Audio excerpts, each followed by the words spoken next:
Hi friends, welcome to Raga's kitchen. இன்றைக்கி வீடியோவில் நல்ல சூப்பரான சுவையான கருவேப்பிலை சட்னி எப்படி பண்ணலான்றதாங்க பார்க்க போகிறோம். இந்த மெத்தடில் செய்யும்போது சத்தும் அதிகமாக இருக்கும், சுவையும் அதிகமாக இருக்கும். கண்டிப்பாக ட்ரை பண்ணி பாருங்கள்.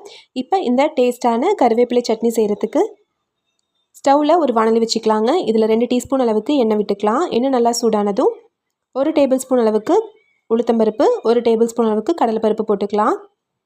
பருப்பெல்லாம் கொஞ்சம் லேசாக வறுபட்டு கலர் மாறி வரட்டும். ஒரு நிமிஷம் பருப்பெல்லாம் வறுத்துட்டு இப்போ இது கூட காரத்துக்கு 3 பச்சை மிளகாயும் 3 காஞ்ச மிளகாயும் சேர்த்துருக்கேன். ஒரு 5 பல் அளவுக்கு பூண்டு போட்டுக்கலாம். ஒரு பெரிய வெங்காயத்தை மீடியம் சைஸாக கட் பண்ணி சேர்த்துடலாம். இது கூடவே 1 டீஸ்பூன் அளவுக்கு கல்லுப்பு சேர்த்துக்கலாம். முடிஞ்ச வரைக்கும் தூளுப்புக்கு பதிலாக நம்ம கல்லுப்பே பயன்படுத்திக்கலாம். வெங்காயம் ஒரு 2 நிமிஷம் வதங்கினாலே போதுங்க, ரொம்ப நேரம் வதங்கணுன்ற அவசியம் இல்லை. ஒரு சின்ன துண்டளவுக்கு புளி சேர்த்துக்கலாம். இப்போ ஃப்ரெஷ்ஷான கருவேப்பிலை நல்லா ஒரு 2 கைப்பிடி அளவுக்கு சேர்த்துடலாம்.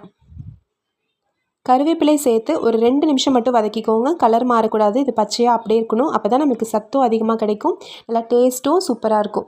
ஒரு 2 நிமிஷம் வதக்கிட்டு கடைசியாக இதில் ஒரு 3 டேபிள் ஸ்பூன் அளவுக்கு தேங்காய் சேர்த்துக்கலாம். தேங்காய் துண்டுகளாவோ அல்லது தேங்காய் துருவலாவோ நீங்கள் சேர்த்துக்கலாம். ஒரு 3 டேபிள் ஸ்பூன் அளவுக்கு சேர்த்துட்டு நல்லா ஒரு தடவை கலந்து விட்டுட்டு ஸ்டவ் ஆஃப் பண்ணிடலாம். இது நல்லா சூடு ஆறட்டும். சூடு ஆறுனதும் மிக்ஸி ஜாரில் போட்டு அரைச்சிக்கலாம். புளி சேர்க்க விருப்பம் இல்லாதவங்க அதுக்கு பதிலாக நீங்கள் ஒரு தக்காளியை சேர்த்துக்கலாம். லேசான ஒரு புளிப்பு கொடுக்கும். இப்போ பாருங்கள், இது நல்லா சூடு ஆறிடுச்சு. ஒரு மிக்ஸி ஜாரில் போட்டு கொஞ்சமாக தண்ணி விட்டு நல்லா நைஸாக அரைச்சி எடுத்தாச்சு. இப்போ கருவேப்பிலை சட்னி ரெடி ஆயிடுச்சுங்க. கருவேப்பிலை சட்னிக்கு ஒரு தாளிப்பு கொடுத்துடலாம்.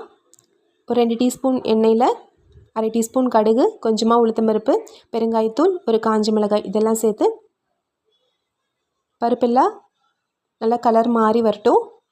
கடுகு நல்லா பொரிஞ்சதும் ஸ்டவ் ஆஃப் பண்ணிவிட்டு இந்த தாளிப்பை கருவேப்பிலை சட்னியில் சேர்த்துடலாம். அவ்வளோ டேஸ்ட்டாக இருக்கும். கண்டிப்பாக ட்ரை பண்ணி பாருங்கள். வாரத்தில் ஒரு முறையாவது இந்த மாதிரி நம்ம கருவேப்பிலை சட்னி எடுத்துக்கும் போது ரொம்பவே நல்லதுங்க. முடி நல்லா கருகருன்னு வளர்கிறதுக்கு ரொம்ப ஹெல்ப்ஃபுல்லாக இருக்கும். சின்ன குழந்தைங்கலேருந்தே நம்ம இதை செஞ்சு கொடுக்கலாம். இது தோசை இட்லிக்கு மட்டும் கிடையாதுங்க, சாதத்தில் போட்டு பிசைஞ்சு சாப்பிடவும் அவ்வளோ டேஸ்ட்டாக இருக்கும். சத்தான சுவையான கருவேப்பிலை சட்னி ரெடி ஆயிடுச்சு. சுட சுட நல்லா சாஃப்டான இட்லி ரெடி பண்ணியிருக்கோங்க. இட்லியோடு வச்சு சாப்பிடும்போது அவ்வளோ டேஸ்ட்டாக இருக்கும். நீங்களும் இதே மெத்தடில் ட்ரை பண்ணி பார்த்துட்டு எப்படி வந்துச்சுன்ற சொல்லுங்கள்.